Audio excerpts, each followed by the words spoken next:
Hey, everybody. Happy Monday evening. Hope everybody's doing great. I am Sarah Ray. I'm the president and CEO of the Douglas County Chamber, and I'm pleased, thrilled. I don't even know. I'm a lot of things about tonight.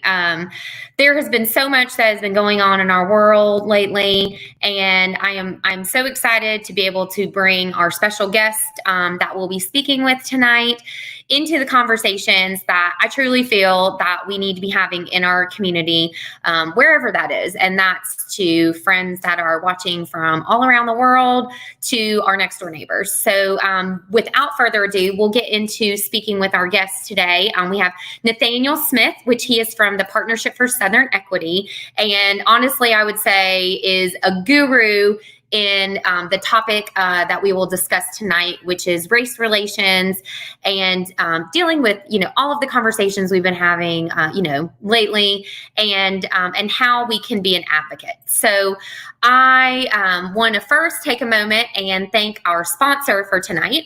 We are so blessed to have Kaiser Permanente as our sponsor for tonight's event. And they were, I know, definitely over the last couple of months, when a lot of the conversations around social injustice kind of came to the surface, and they were one of the pioneers, especially when the hate crimes legislation was being discussed. They were one of the pioneers, one of the first corporate organizations to come out the gate in support of all of that. So we're going to show a quick little video of comments from our sponsor, Kaiser Permanente. What we do now will forever change our tomorrow. So let's do the right thing today. Let's stay at home. Let's wash up. Let's always keep our distance, please, 6 feet apart at least. Let's look after ourselves as well as others. It will all be worth it. We can all do our part, so those on the front line can do their part. And when this is over, we will all continue to thrive.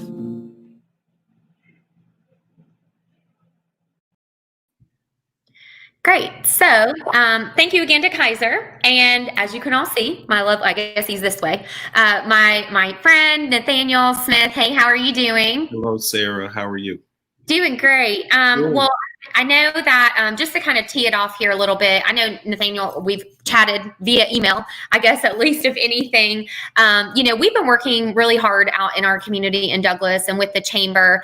About a year ago, actually probably 2 years ago, our board started having conversations around diversity, equity, inclusion, and how we have such a great opportunity to kind of serve as that convener in that area in our community. So over the past, about the past year, we have actually formed a diversity, equity, inclusion committee that has been working on kind of our diversity statement and kind of building out, all of those pieces of information so that we can kind of create that atmosphere. We did a great event last October. So again, I just feel like, I know we've been working hard. There's always work to be done. And honestly, I was thinking about it this morning when I knew we were having this event, and I thought it's so timely, to be having this conversation with the passing of 2 amazing civic leaders in the last, 3 days? Yes. So I know, just, much respect to them. I know I've been seeing all on the news about both of them. And I thought it was just very timely. We'd already planned on having this. So just to be able to have a moment to kind of recognize both of them, I think is very special. Thank you. I appreciate that. Absolutely. So we're just going to ask a couple of questions and, have a conversation. Everybody, if you're participating, you can add questions into the chats, and we'll make sure and leave a little bit of time at the end to kind of go through a couple of those. We'll just see what happens. How's that sound? Sounds great to me. Super casual. Okay. So why don't we start, Nathaniel, why don't you start by telling us a little bit about the partnership and what you guys do, your purpose, who you serve, and maybe even some of the ways that we've kind of engaged with you in the past. Sure. So the Partnership for Southern Equity is a nonprofit organization that is focused on what we call realizing a new Southern agenda for racial equity and shared prosperity, not only in metropolitan Atlanta, but in the South as a whole. We believe that many of our past transgressions as a community, in particular, the history that we've experienced of structural injustice and structural racism, continues to inhibit our ability to reach our full potential as a community. And so for us, we have chosen as an organization, along with our partners, to focus primarily in 4 areas. One area is around climate justice and energy equity.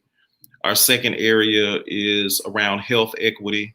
Our third area is equitable growth and development. And our fourth area, of course, is economic inclusion. And that is where we have had an opportunity to develop a very strong relationship with the Development Authority of Douglas County, as well as have a chance to engage other civic leaders through other avenues in Douglas County. You know, for us, we believe that the people who are closest to the problem actually have majority of the answer in terms of how to solve that problem. We also believe that change moves at the speed of trust.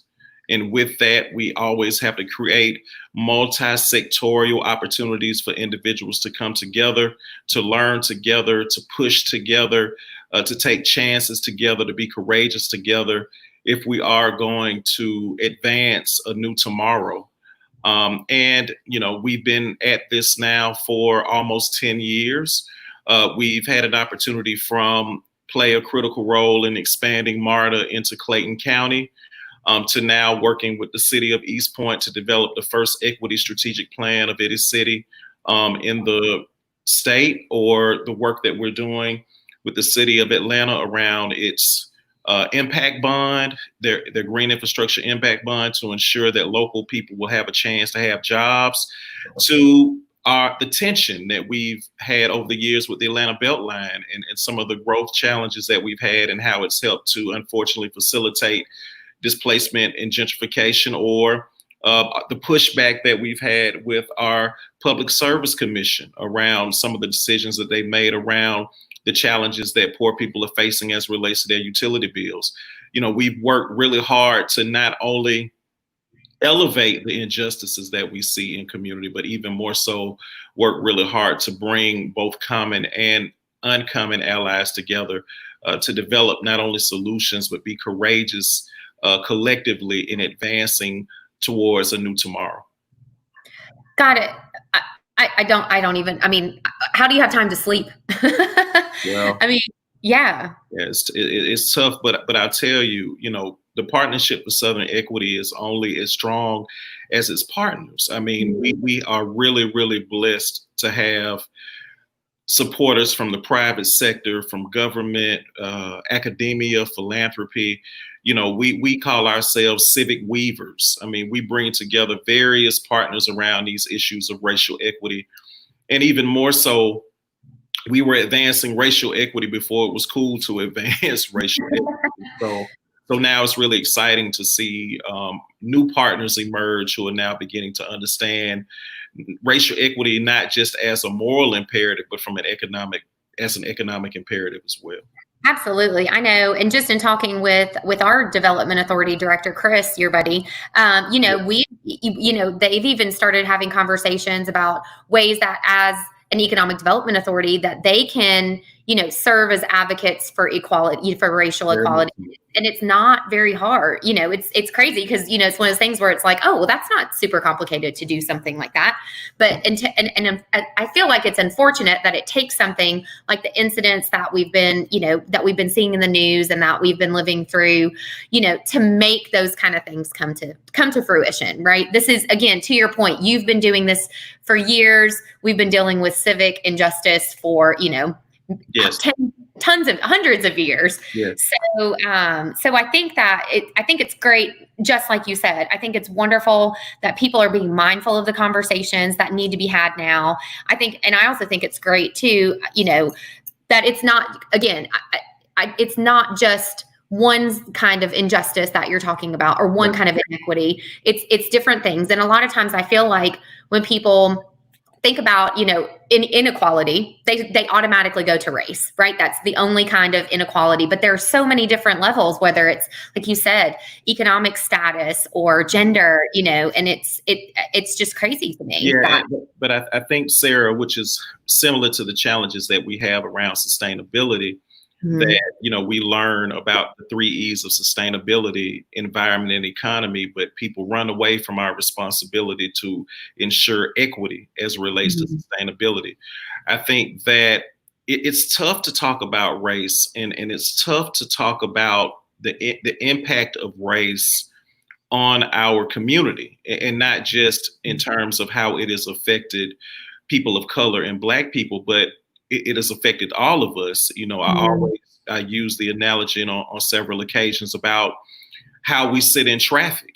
Right now, because there are certain counties that will not allow MARTA in, and it's not because of the color of their buses, right? It's this assumption that people who ride MARTA are of a darker hue and will bring their quality of life down. But as a result of that ignorance, really, around the issues without actually understanding the facts, we all sit in traffic. I mean, there is no such thing as Black or white traffic or Latino traffic or Asian traffic. We all sit in traffic. And so for us, we definitely believe that equity is equity, right? That justice is justice. But for us, our real focus is on working with people like you to really begin the process of undoing the history of and injustices that people of color have experienced, not only in Metro Atlanta, but in the South.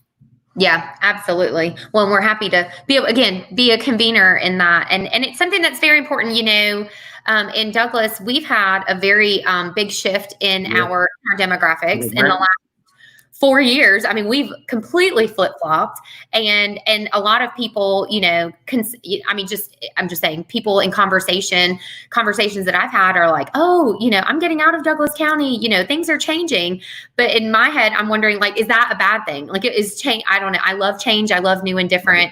Why does something like that have to be a negative connotation? Well, I think people, great things that come from change. Yes. I mean, I think people, one, are sometimes, regardless of whether they're in an unfortunate situation, at least that situation is familiar.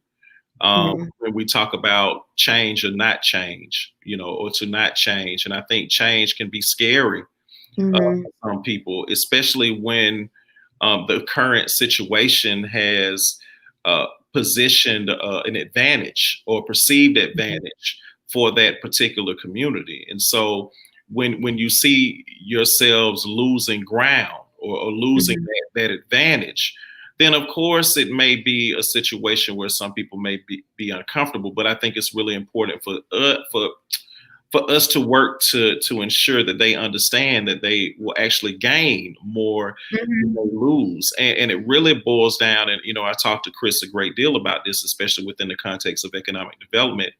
It's really about finally beginning to look at certain segments of our community as an asset and not a liability. And I think that within the context of our diversifying region, the global economy, the need for labor and talent in order for us to remain competitive, we cannot afford to leave anyone behind. And so we cannot allow certain opinions that may not necessarily be founded on fact to inhibit our ability to be a competitive region. Douglas County can't afford to allow an assumption based on hearsay and not fact to minimize Douglas County's ability to remain competitive. And I will say that the potential for a more competitive Douglas County, in my humble opinion, or our ability to remain competitive as a state or even as a southern region, will all boil down to our ability to be as inclusive as possible. And our ability to, again, shift from looking at certain segments of our community as a liability and finally beginning to look at them as an economic asset. I completely agree. Well, and even, again, not to compare what we're talking about to Corona, because, it's the elephant in the room everywhere you go. But look at 4 months ago, look at where we were at. People didn't know about Zoom. People didn't want to deal with it. And then when they were, I wouldn't say forced into a situation where they had no choice, people thrive in that environment. I was talking with somebody earlier today, and they were talking about how amazing it was, to be at home with their kids on a regular basis. And, but it's one of those things until, you bring that conversation to the table, it's speaking of at the table, here's my little 6-year-old. Hello. in. Hello, everybody. But, it's one of those where, and I'm not saying that we're trying to force the conversation on everybody, but it definitely is something that needs to be discussed. And if people can be resilient during a pandemic, they absolutely can be resilient when it comes to conversations like what we're trying to have today. Oh, it's important. And I will also say that, unfortunately, one of the biggest challenges that we have in realizing a more inclusive world is what I call a bankruptcy of empathy. I think that, unfortunately, in our push towards competitiveness by any means necessary, we have lost our empathy and our understanding of what Dr. King called the network of mutuality, that he said that we are all tied by a single garment of destiny. Whatever affects one directly affects all indirectly. And, empathy will help you understand that while you and I, for this call, may come from a place of privilege, in that, okay, fine. If school does close, we have adequate technology, right? So our children will be able to learn. All kids, the majority of kids, won't have that.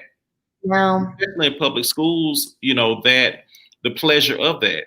There are also other kids who their only meal, only 2 meals that they receive a lot of times is breakfast and lunch from their schools, right? Yeah. Or there are also examples that I know of in some of the public schools, where there was one school in particular that had a washer and dryer in their school. Wow. The parents did not have adequate way to wash their clothes or the resources to do it. So, as we kind of look at Corona and the opportunity to kind of think differently, I would submit to you that many of the people who have been left behind before Corona have been forced to be resilient for a long time. And unfortunately, it's going to get worse for them if we don't all work together to make sure that they're not forgotten through this unfortunate time. Absolutely. And I know, at least in Douglas, I know that there have been some amazing programs and initiatives and things that have kind of sparked, those kind of situations in our community where, they're trying to make sure that people aren't left behind and that people have the support. And, it's one of those battles, like, it's never going to be completely perfect, but knowing that, and I just know just from businesses in our community, I'm constantly getting phone calls of who can we help? How can we help? Where can we go? What can we do? So again, I think this probably sounds awful, but bringing those truthful stories and the real raw experiences of what people are living and breathing right now. And you're absolutely right. We both are very privileged to have the lives that we have, but just bringing those raw experiences to the table, it's absolutely something that doesn't need to be ignored or pushed away because that's the truth. And like you said, stop considering them a liability and bring them into an asset. So if there are needs in our community, how can we help and how can we leverage what we have and what we need for our community? And I think, and thank you for saying that, and I think the real shift will happen in our society when we care just as much about somebody else's child as we care about our own. And again, it goes back to this conversation about empathy. My daughter, who's 15, lives rather comfortably. She has technology. She has food on the table for dinner and a bed to sleep on. That is not consistent with every child's experience in our region, and it's getting worse, unfortunately. And COVID-19 will exacerbate and challenges that we have. And so we have to move beyond our immediate family, our immediate nuclear family, to understand that we're a village, and we've got to begin to work to ensure that all children have what our kids have, if we have any chance to learn from the unfortunate occurrences that have happened recently, which also includes, of course, COVID-19, but also the uprisings that we've experienced. Exactly. I completely agree. And I also have a 15-year-old, so I know what you're living and breathing in your house. Yes. It's a lot. You can see a smile on my face, right? I'm right there. Yeah. So let's kind of break it down a little bit and talk a little. Let's kind of generalize a little bit. Can you talk just very kind of high level about social injustice, what that means, why we're being impacted by that right now? So, social, and I think one of the key things, so there are two key things that I want to make sure that the audience understands, that when I say equity, I don't mean equality. And when I say equality, I don't mean equity. A lot of times people use the term equity and equality synonymously, and they're not the same. When people use the term equality, they're really talking about giving people an equal share of something. But to be completely honest, if you ate yesterday and I ate 2 days ago, I may need a little more than an equal share, right? Yeah. And a lot of that, unfortunately, that requirement for us to do more for certain segments of our population in order for them to contribute and prosper, unfortunately, has a great deal to do with the history of injustice that we've experienced, and in particular in the South.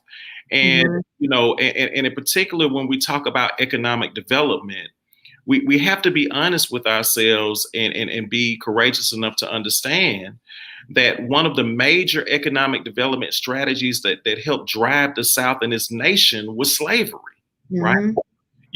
People working for over 200 years for free, right? And then that manifesting into other policies that work to ensure, we can talk about the 13th Amendment, where there was a law embedded in it that said all Black people were free unless you were incarcerated. And then you had a lot of efforts to incarcerate Black people after Reconstruction in order, again, to use their free labor.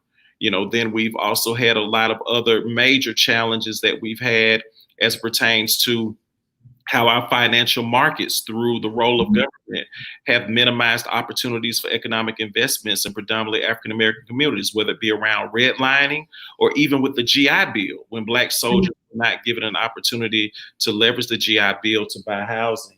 So there's a history of injustice. And in particular, the African-American community has experienced that in ways that some other groups could not even imagine. And with that has come not just bigotry, right? It's not, and so again, I want to be clear that I am not just talking about when one person has an issue with someone else for a number of reasons. Let's just say somebody may be bigoted towards me because of the color of my skin. That's one thing. But when that person is working within a system, right, that has been designed to elevate one segment of the population as superior, right?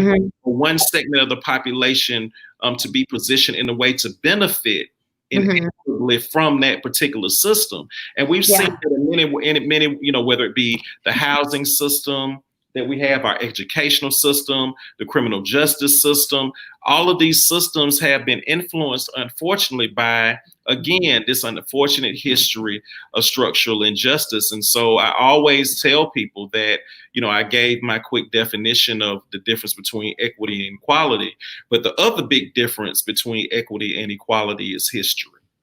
And if we are going to move forward, we have to understand how our past decisions have hurt many African American communities. I mean, my family has been in Georgia for many, many generations. And now we're beginning to hear stories publicly that we didn't hear before. So, for example, in Forsyth County, when a Black community was run out of town under the suspicion that something had occurred and their land was taken. So we hear a lot about Tulsa, and the media, but we had occurrences like that in Georgia. And so again, what if those families who were run off of that land actually had that land for generations? How could have that affected their economic prosperity opportunities for centuries? And so, it's not an easy conversation to have, because I think, I think that inherently people are good and they want all people to have a chance to reach their full potential. But we also have to understand that because of historic decisions, we have a system that is really running on autopilot. And if you're not a part of undoing that system, then you're part of the problem from my perspective. And so that is why we have to be aggressive, because at the end of the day, we've learned that yesterday is over. Like, we'll never be able to go back to the way things are. And even though, of course, we had these unfortunate occurrences like COVID-19 and this disproportionate impacts on the African American community and Latino community, or the unfortunate murders of Breonna Taylor and other. I mean, not Breonna Taylor, Breonna. Can't remember Breonna's last name now, but the other unfortunate individuals that were murdered by law enforcement and unlaw enforcement. That we've got to do what we can, because it's always been beneath the surface. And the people that have worked in the community for a long time, we have seen that level of frustration which came out. But I just don't know whether we'll be able to manage it next time if we don't make the changes that we need. Yeah, and you bring up kind of two things that I wanted to hit on that you touched on. One was, ironically, a question from our audience, and it was talking about leadership. And if we don't have the right leadership in place, like you said, we're part of the problem. I'm not saying Sarah. I'm saying, right. I'll take that responsibility of saying that. Yeah. But the question was, how do you balance trust building and equally hold people in power accountable? So how do you navigate that fine line of making sure that people are accountable for the actions that have taken place and doing that, but then balancing, building that trust? Like, how do you kind of find that medium?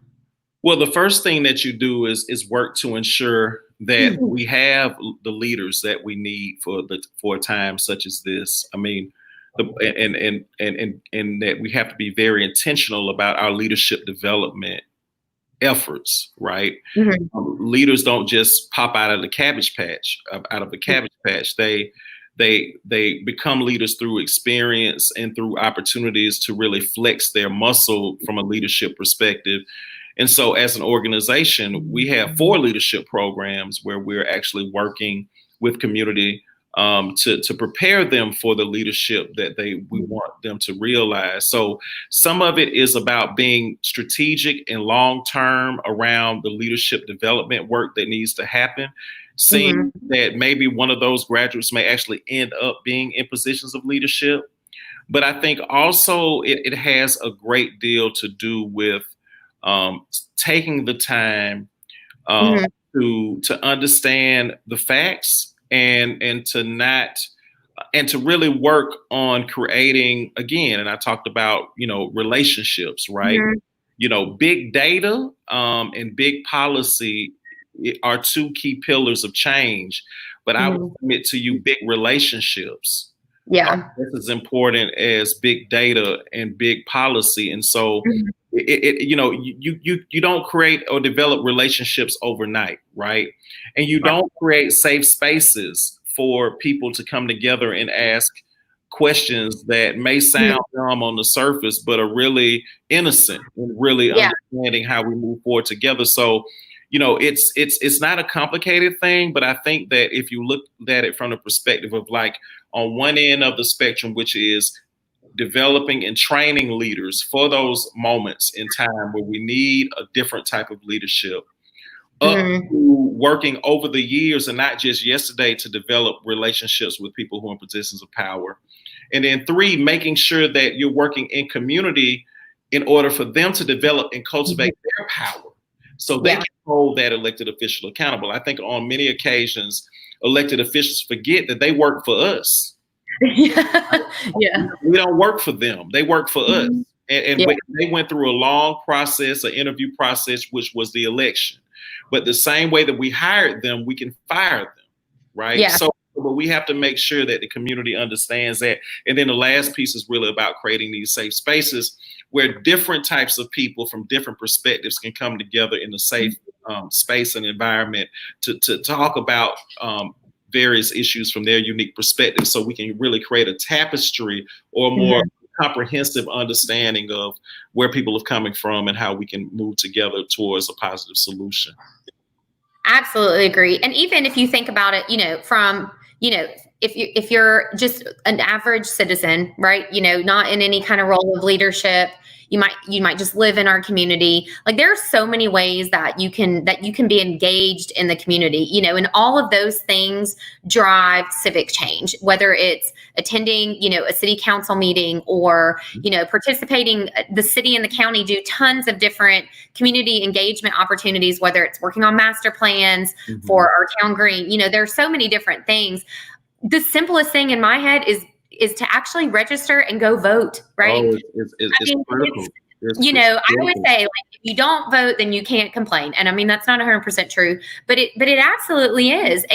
And when you think about it, I forget, it was a good friend of mine was telling me that, if you want to make true systematic change, it starts in your community, Oh, yeah. Then it starts with you, right? Yeah. So I would submit to you that voting is one piece of the puzzle, but so there are 4 R's that I always kind of elevate when I talk about moving towards a more just society. The first R is to resist, right? And what I mean by that is that you have to resist the advantage that you have by way of your privilege. You have to be willing to resist the way things are working in ways that may create injustice, and be willing to use your privilege in the rooms that other people are not invited in, to begin the process of creating a more inclusive world. So that's even kind of before the voting piece. It's really about acknowledging, right, your privilege and power, and not asking what are you willing to give, but what are you willing to give up in order to ensure that we have a more equitable society. And I'll talk about the other R's, but I was just thinking about this thing about resisting. Right. Well, and that's absolutely right. And, people, I mean, there are groups that exist that bring things to the table. And I think that that's wonderful, right? They pose those questions. They want those conversations, and it's great. And, a lot of people kind of shy away from wanting to engage with them, or, different groups, different leaders, everybody having opinions. But that, in my opinion, like, that's the absolute worst thing you can do. I totally agree. I only know what I know, right? And that isn't everything. As it turns out, I don't know everything in the world, but don't tell me. Are you sure? Yeah, but I mean, and it, but that's okay, because if you do, like you said, if you resist, then, and you give in to knowing that, it's a humility thing at the bottom of it. And that's okay, because guess what? I'm not the expert in everything. And knowing and being able to share that, it's kind of humbling, but at the same time, like, that opens you up to a whole different, arena of opportunities. So, and I was going to mention that earlier. So I forget what you were talking about, but I had a conversation with someone. The girls at work are going to kill me because this is none of what we were supposed to be talking about, but it's fine. This is great. But, I had a conversation with someone, an African-American woman. This was a while back, and business owner in our community. And one of the conversations that we had, and I just want to get your thoughts on it, was, we were talking about trust between different races, specifically with African Americans. And one of the things she brought to my attention that I was honestly, truly, completely naive to when she said it, and I honestly called her on it, was that there, while, I would say traditionally it's perceived that white people and Black people don't trust one another in in given situations. But she said that there is also a very large, I'm trying to think of the words, but like that Black people trusting Black people is also something that in businesses is something that they did, that, African Americans and minority business owners deal with. And I never had thought about that. So can you talk about that a little bit? Well, we call that internalized racism, right? So I think a lot of times we talk a great deal about the effects of white supremacy from a more pronounced way in terms of how it has manifested itself through white people. But I think that we also have to be mindful of the fact that as the history of structural apartheid in America continued to manifest itself, right, where, people worked for sun up to sundown, but still were defined as lazy, right? Mm-hmm. Or, Yeah. or all of these other myths that were created in order to dehumanize certain segments of our community. The residue from that dehumanization, unfortunately, continues to manifest itself in very unfortunate ways within communities of color. So, whether it be this assumption that, a white business will do a better job than a black business, even though that is not founded in any way, right? Or the challenges that we face around colorism, right? Where, there's an assumption that someone who is lighter and closer to you, Sarah, in some ways is a better person than someone who is as dark as midnight, right? There's these fallacies that did not just pop up by happenstance. I mean, when you think about, again, and I'm very, very kind of particular about the South. I mean, I have a chance to chat around the country, but my deep love is in the South. And, if you go, and this is where conversations like this get real, right? If you have a chance to go to Montgomery, Alabama, right, and have a chance to visit the museum that highlights all of the lynchings that took place in the South in the early 20th century. The majority of them were occurred because there was this assumption or this fallacy around a black male accosting a white woman. But that didn't not only happen within the context of that, but in 1906, that is what predicated the Atlanta race riots in 1906. And even in the Jewish community, when Leo Frank, the only white person on record who was Jewish on record that was lynched, again, this assumption. And so, these narratives not only kind of affect the white community, but it has affected the Black community and the communities of color in many, many ways. And so when you see Black people not necessarily utilizing Black businesses, some of it, and again, I mean, some of it may be that particular business may not necessarily have been trained, right, or received the proper resources, or have received, other things that would make them marketable or competitive. But at the same time, and I would submit to you, I can't think of any other community that has this problem, that Black people in many ways, not all Black people, so I want to be clear, but the Black people that experience this issue have a real issue with utilizing the services of Black-owned businesses, because they have an assumption, because of history and they've gone through, that another business will do a better job than a Black business. Very, very complicated. But again, it all boils down to one word, Sarah, and that's trauma, right? It all boils down to trauma, and and the only way that we're going to be able to get through that trauma is if we're willing to work together to not only acknowledge, which is my other R, reconciliation. And then we have to think through not just hearing, let's move forward, but taking the moment to acknowledge the role that communities have done in perpetuating this, and then creating a space for that community to forgive that community so we can move forward together.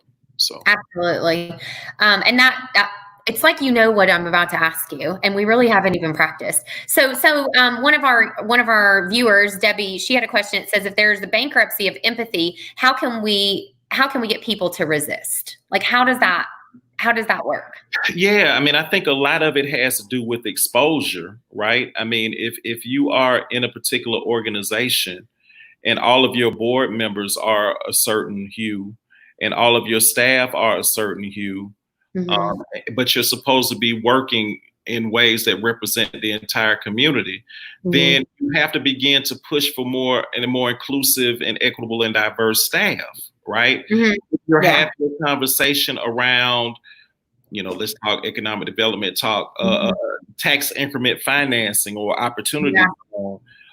what are you doing to ensure that the tables actually are representative of the people who would be hurt the most if this term takes a left or goes wrong, right? Yeah. So it's about inclusion, right? It's also about understanding your power and, sharing your relationships is one key way that, and I'm talking specifically about white people or other people who are in positions of privilege, because one of the things that the research has shown us is that one of the ways that racism manifests itself is the hoarding of relationships and opportunities that one community does compared to another. And so if there's an opportunity for you to create a chance for a business to have access to capital, or to have a chance to sit at a table where real decisions are being made, that not only gives them an opportunity to express themselves, but it also gives you a chance to learn, not from a book, right?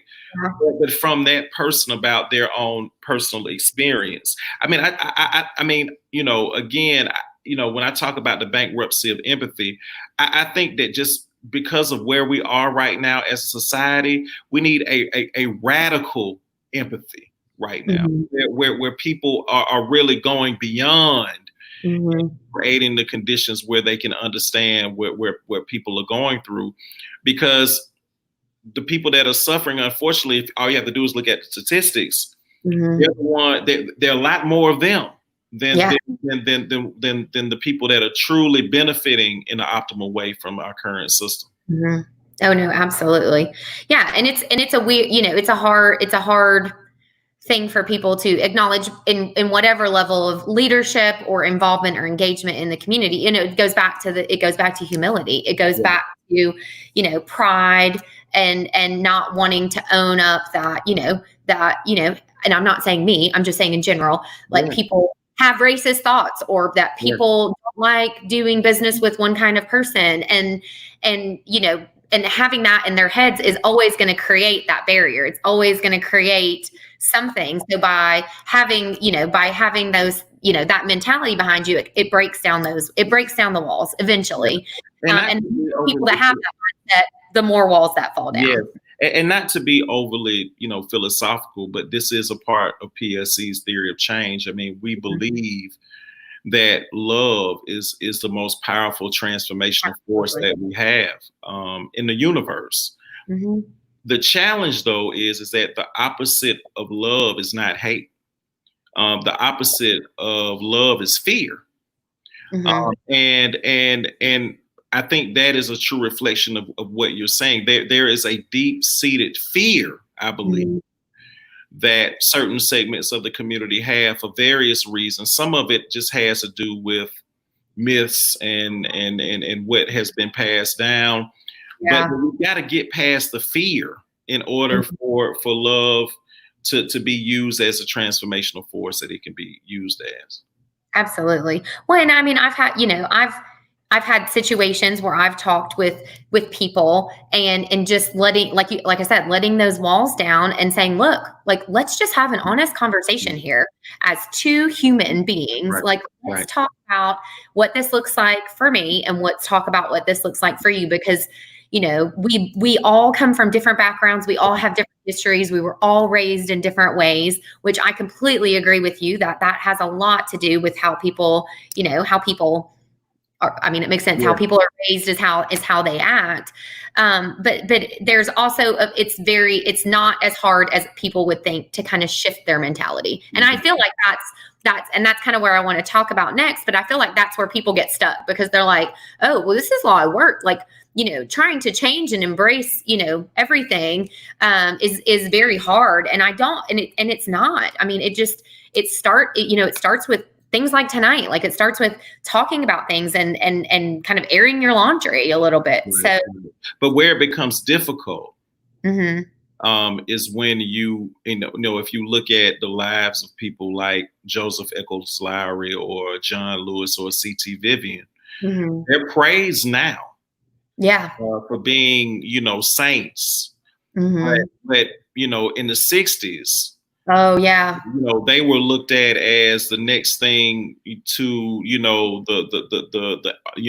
the Antichrist, right? Yeah. So again, like it for us to not be fully transparent and honest and say that it also takes courage, right? Mhm. It takes real courage Yeah. in order for us to move forward as a community, because having difficult conversations with friends can be very, very difficult, right? You don't want to lose that loved one, but you want to create the space, and also you also don't want to be looked at as not knowledgeable, especially when you're having a conversation with somebody that may not look like you or may have a different experience. That's one type of courage. Another type of courage, though, is when you're in a chamber meeting, right? And someone who is in a position of authority is thinking through a particular policy that will disproportionately affect communities of color, and it will require courage. And I'm just using that as an example, but it'll take courage to stand against that. And there are going to be a lot of people who won't like that, right? Yeah. Because they like the way things are. Right. So I mean, that's the only way we're going to move forward. And I think Congressman Lewis and Reverend Vivian and Reverend Lowry and others have taught us that if we allow history to be our judge and not the immediate people that we may upset, then we actually may have a chance to get to where we want to be. Yeah. And I think it's important, kind of what you mentioned too, that while we can create change, systematic change, it's not something that I would say it's safe to say anybody's expecting to happen overnight. Exactly. And if you look back to 6 weeks ago when the riots were happening, and we had some very scary, sad situations of protest. And then we had some very beautiful, I know in our community, we had some very, very peaceful demonstrations, and I'm not saying one's better than the other. No. I mean, but I think it's great. The evolution of people expressing their emotions has evolved, and that was just in a couple of days. So who's to know? 4 weeks down the road or 4 years down the road, how much further it's going from there. Yeah, I mean, and we also have to understand the trends, right? I mean, you talked a great deal about the majority of the counties in our big counties in our region are majority people of color now.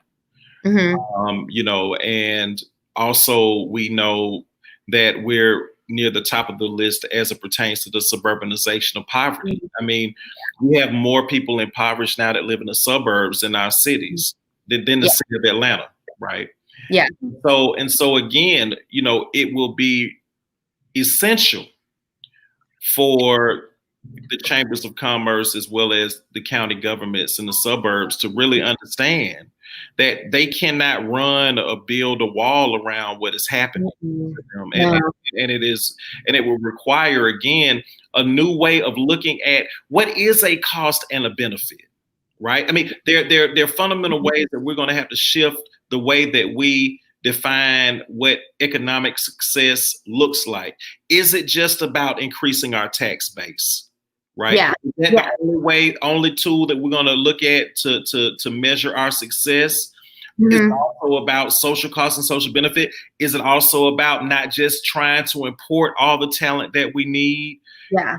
Can we begin to measure whether our talent is more homegrown than in communities that have been disinvested in versus assuming that we can import all the talent we need? So there's some historical kind of assumptions that we're going to have to push against if we want to move forward. I think, post the uprisings and post COVID-19. Yeah. Okay. Well, that again, a great segue. So if we're talking specifically about Douglas County, kind of two questions that were out there. One of the questions that someone asked was, how can we end the equity divide between suburban communities and the city of Atlanta? Because a lot of times, I mean, at least being in obviously a suburban community, people kind of push it off and say, oh, that's not our problem. That's Atlanta. Like, we're good. We're out here in Atlanta. But like you said, it's not even just a regional problem. problem. It's a southeastern problem. It's a challenge that the nation faces. So how can we work on that? And then even more specifically, what about in Douglas? Like, how are some ways that we can, that we can be better engaging with, these kind of conversations and kind of moving the needle specifically here in our community? So, so let me touch on it in two ways. I mean, it's always, there's so many things that are moving in my head right now. So first and foremost, again, I want to go back to the statistic that there are more people that are poor that live in our suburban region than in the city of Atlanta. There are market pressures and market forces that have pushed many of the folks that were impoverished in the city of Atlanta and in the older suburban ring of our region further out into places like Douglas County, right? Yeah. So the need for services, the need for walkable communities, the need for mixed income housing, public transportation, all of those things that suburban counties felt as if they would not have to think through. Multimodal options for mobility. Those things are a necessity now, because of the relatively cheap cost of living in the suburban counties versus in the city. So you can avoid, that the opportunity is, are you going to be proactive and to prepare for this, or are you going to allow it to kind of fester, and then it is almost too late for you to manage the challenge? I talked about resisting. The second R is about reform, right? And that goes right into the heart of this question around public policy. So, for example, it would be great, I believe, for Douglas County to maybe think through developing an equity strategy, equity strategic plan for the entire county, where you help to facilitate community voices and actually begin to think about a coordinated strategy around how can you help to facilitate a more balanced and inclusive county. That is something right now that the Partnership of Southern Equity is doing with the city of East Point. And we're also having conversations with other cities and counties around the Southeast about a similar strategy, right? I also think that it is really important, to help to facilitate not just leadership programs for people like us, right? The Leadership Atlantas of the world and the regional leadership institutes of the world and Leadership Douglas. But, we have a leadership program called Resident Leaders for Equity, right? Where we're actually training and working with community residents on how they need to be involved and engaged. So stepping up the leadership capacity to support people in community, really thinking through a policy strategy for Douglas County around developing some type of comprehensive approach, leveraging incredible institutions like the Douglas Chamber to bring together the private sector in Douglas County around these very critical issues, and to really think through what is the role of the private sector, whether it be around contracting or procurement or banning the box, or all of these other great things that the business community can do to advance equity in Douglas County. There are all of these great things that can be done, but all of it won't be done without the will, right? The will to think and dream of a better tomorrow where everyone can be a part of it. And I think that Douglas County definitely has the ingredients to move forward in that direction, but it would definitely take a coordinated and a strategic approach moving Douglas County towards becoming a more inclusive and just county. Well, and I think that you're absolutely right. I mean, we have a couple, we have this big community and economic development strategic plan. And I think two comments on what you said. One, it's definitely helpful to have a roadmap of knowing where you're at and where you want to go, but then also having the right people that are engaged in that strategy. And like you said, it's not just community leaders. It's not just, they're all my buddies, but it's not just the board of commissioners and city council and the superintendent. It's that level of leadership, but it's also everybody that is a representation of everybody that's in the community. Yes, the faith community. Not being inclusive. Right. You're not touching all the parts. Right. Right. Right. But it's possible, right? I mean, and I think that we've kind of taken our arm off the steering wheel and just allowed things to just go with the flow. And unfortunately, because of that, we're really in very scary times right now, right? Yeah. Where at any moment, things can get worse.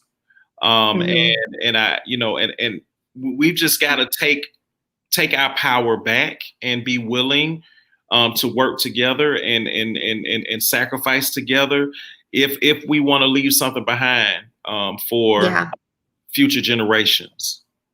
Yeah. And truthfully, I don't think it's an option to not, right? No. Like there's no way that, I'm not exactly sure how old you are, but think back to like when you were a kid or when I was a kid and think about how things have changed so much. And I'm not just saying regarding race, just our community, there was, if it wasn't for people having a vision, having ambition to grow and change our community, or even Atlanta, I'm kind of kidding, but like, look at the Mercedes-Benz, like we used to play football out of an open air stadium and the commitment and the love and the care and the ambition for something larger and grander for our community.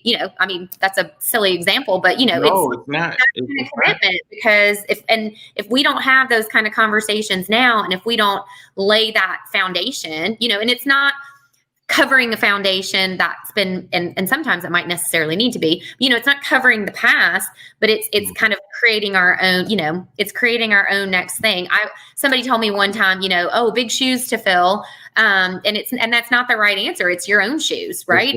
Exactly. And you have that opportunity, and every person has the opportunity, it's great that your parents give you a pair of shoes, but it's your choice. And you can always, they're not your parents' shoes at that point, they're yours, right? Exactly. And, when we look at the past, just think with me, when we were younger, there was at least a chance that you could get a job that paid a livable wage by you just graduating from high school, right?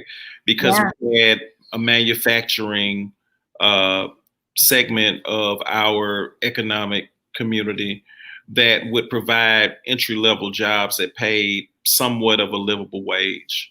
All those jobs are gone, right? Yeah. And now there's an expectation that you have to have even more education in order to just compete. So the whole landscape of our economy has shifted, but at the same time, we're leaving more and more people behind as our economy is shifting. And, you can read research from places like the World Bank and the International Monetary Fund, where they are saying that the competitiveness of a nation is dependent upon the relationship between the haves and the have-nots. Yeah. The wider that gap is, the more of a challenge it is for those places to remain competitive and grow. Yeah. So again, it's not just about doing the right thing, which is why we do the work at the Partnership of Southern Equity.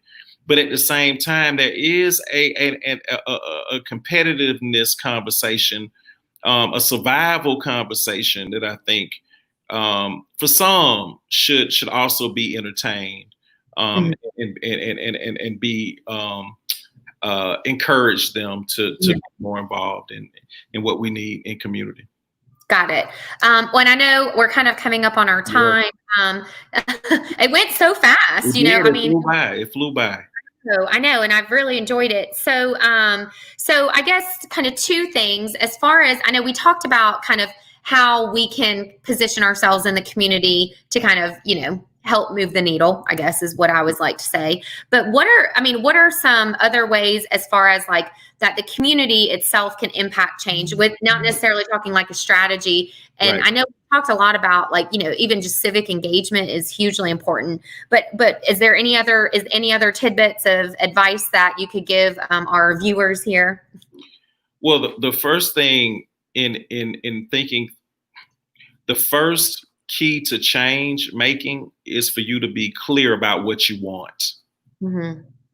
And I think that a lot of times people don't focus on two key things: what they want and what they believe. Yeah. Right. And so both of those are critical in making change occur in community.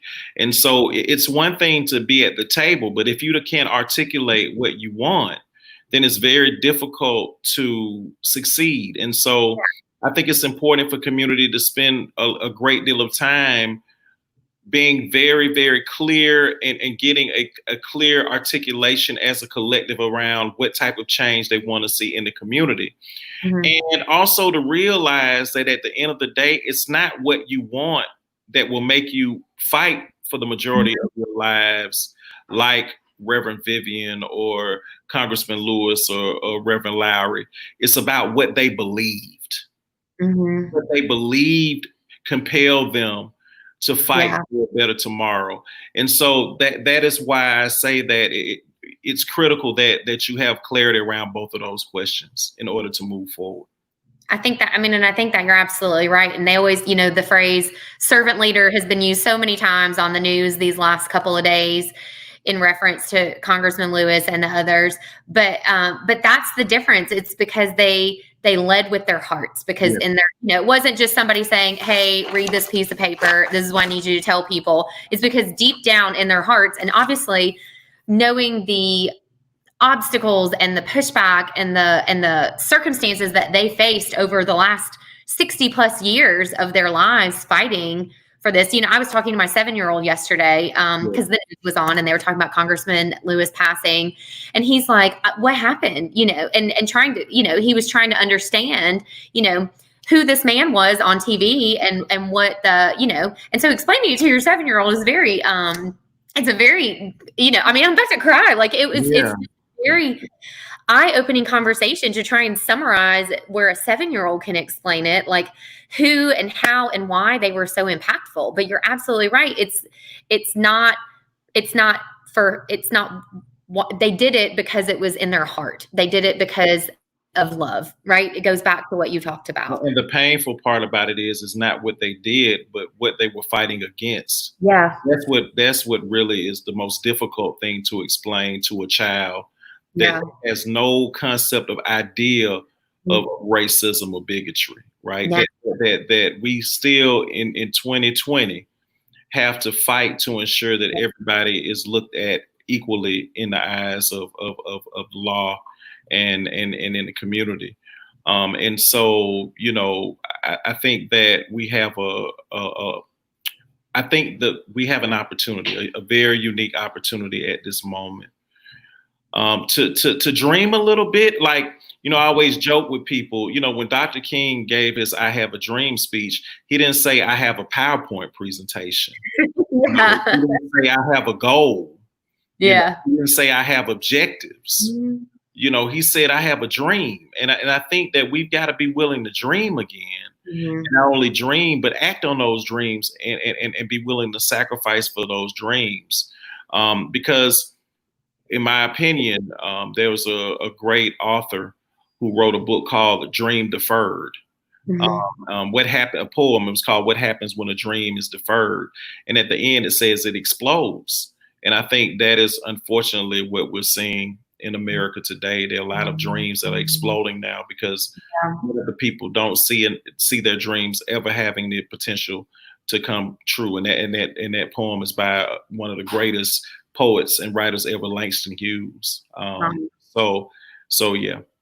Yeah, it's just, and I think that it's fair, again, going back to Congressman Lewis and our others that have passed away in the last couple of weeks, it took, like you said it earlier, like it took their passing, or even, I'm not saying immediately, but, they're being recognized as these heroes. But there are heroes and there are people that have been fighting battles, in the last week, in the last month, in the last 6 months, in the last 6 years that don't get that, that don't get the recognition. And not that recognition is always warranted, but at the same time, it goes back. I mean, it's what we were talking about. It's about the raw and real stories of, Breonna Taylor, and what she went through. And again, it took some act of violence and something completely awful and terrible for her name to be something that people in every household understand. And Ahmaud Arbery. I mean, he was, George Floyd. I mean, if you think about their stories individually, they're already horrible in many ways. But if you bring all of that together, and on top of that add COVID-19, that's just a recipe for rebellion in many different ways, I know. And it was, it's crazy. And then I promise we'll wrap up. But we were talking about one of the girls in our office that runs our diversity and equity program. We were talking right when COVID happened, and our diversity committee was supposed to meet and, start working on the diversity statement, kind of formalizing their plans for the year. But this is back in late February, early March. And she was like, well, COVID's happening. Like we can't do it right now. And I would say for a couple of weeks, that was very true.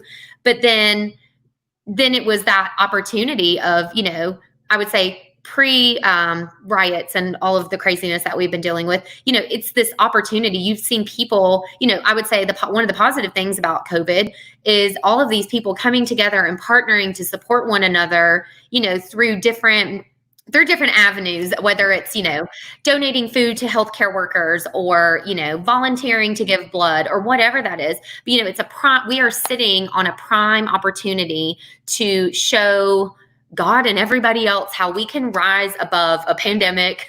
We can rise above the injustice that's been happening. And it starts, it started yesterday. We're behind already. So we have to be willing to be innovative. I give you a quick story. We focus a lot in community in terms of elevating the influence of community and their dreams in order for change to occur. But we understood after COVID-19 that it's difficult to do that when people are hungry. So with that, we created our own COVID-19 emergency fund and raised $400,000, where we're giving, dollars to frontline leaders and organizations so they can begin to support their constituents on the ground in community, to make sure that their light bills are paid and that they have groceries in their pantry and all of the other key things they need in order to survive. So there's a very immediate aspect to the COVID-19, but also challenge, but also structural elements of it too, right? COVID-19 is not racist. It is a virus, right? COVID-19 is not racist, right? But it's because of the first virus, in my opinion, the most dangerous virus, which is structural racism, that COVID-19 is affecting communities of color, in particular Black people, in a disproportionate way. That is what we have to own and begin to embrace and try to move beyond as a community. Absolutely. Well, I know I don't know if you've had dinner yet or not, but I hate to interrupt and let you be hungry. Oh, thank you. But I just want to thank you. I know, again, I have other questions and things that we could talk about. But it won't be the last time. I mean, even off the screen, I guess, we can definitely make sure that we find some time to chat. I'm just really so encouraged by your leadership and excited for Douglas County. This is a very important, and also, with uncertainty comes great opportunity.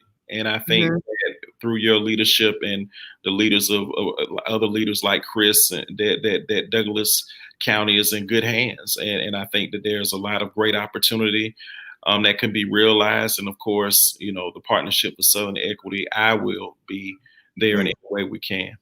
Well, we appreciate it, and appreciate all of your hard work that you do. I started with this, I don't know when you sleep, and I really don't, because you have moved mountains in our community, in our state, in our region, and it doesn't go unnoticed. And I promise I'm not being cheesy when I say this, but truly consider you a hero in my eyes for all of the work that you do, and opening those doors to let people have, those conversations. We've honestly talked about having you come and speak, in our community before, and everybody's like, oh, they aren't ready for Nathaniel. And I was like, well, guess what? We're gonna be ready for Nathaniel. So, because that's the way we move forward. And I appreciate you taking the time to be here tonight and to talk with our community. I know we've got tons of people that are watching, and I know this is only the beginning. So, and like I said before, Douglas County is a special county.